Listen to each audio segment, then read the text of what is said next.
So, in the aftermath of tragedy, the why is often the hardest question to answer, and it's one many are grappling with this morning.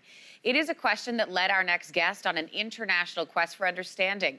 In the aftermath of the Paris attacks back in 2015, Jamil Jivani wanted deeper context. He wanted a better understanding of who the young men were and why they were drawn to violence. Why Young Men is his exploration of rage, race, and the crisis of identity. Jamil Jivani is with us this morning. Good to have you in studio with us this morning. Thanks for having me.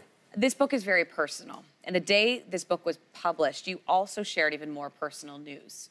Can you tell us a little bit about that? Yeah, so a few weeks before the book was published, I was diagnosed with stage 4 non-Hodgkin's lymphoma cancer. And I was looking at this book as this kind of pinnacle of my professional life.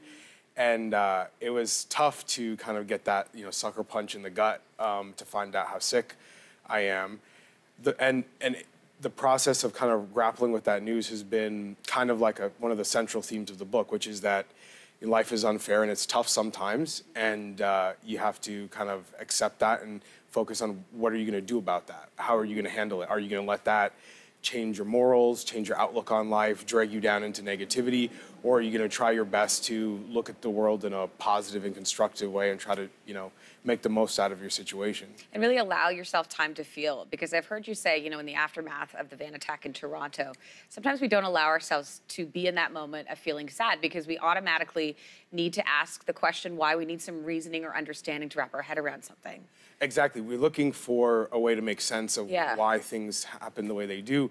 But we also have to give ourselves time, especially young people, and especially, I think, young men who are taught to suppress their emotions often, need to be able to, feel sad and deal with the struggle of, how tragic life can be sometimes. Now, we don't know the motive for the Toronto attack yet. What we have been reporting this morning are some of the Facebook posts from the suspect on his Facebook account, where he does indicate he felt victimized in some way. You wrote an article for the Globe and Mail that was published last night, and it's called When Young Men Play the Victim and Then Take the Lives of Others. Why did you feel compelled to write that?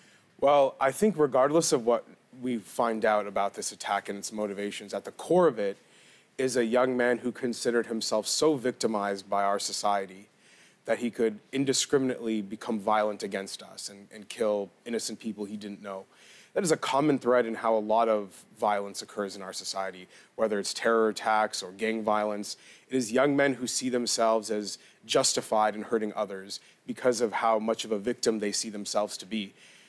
I think we need to really call that out and see how much of a problem that is in our world today, and especially among our young people, who I think it is very easy right now for them to grow up and see themselves as a victim of unfairness, inequality, and even where they are a victim of something that's unfair.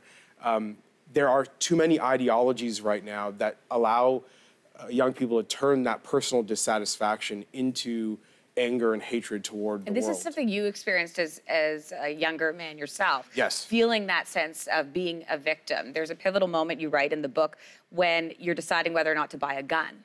You don't buy that gun. You eventually end up at Yale. Talk to me about choice.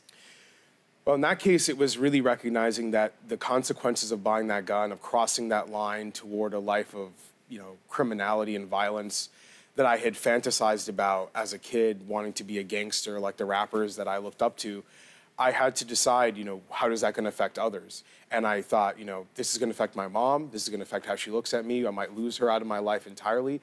This is going to justify some of the unfair treatment police officers directed toward me and my community, because I'd be telling them, yes, I'm a criminal. I do carry a weapon, even though they treated me that way when I didn't. And so I had to look at the impact of my decisions on others and learning that level of responsibility and stopping myself from letting myself view my life as one of a victim's narrative was key.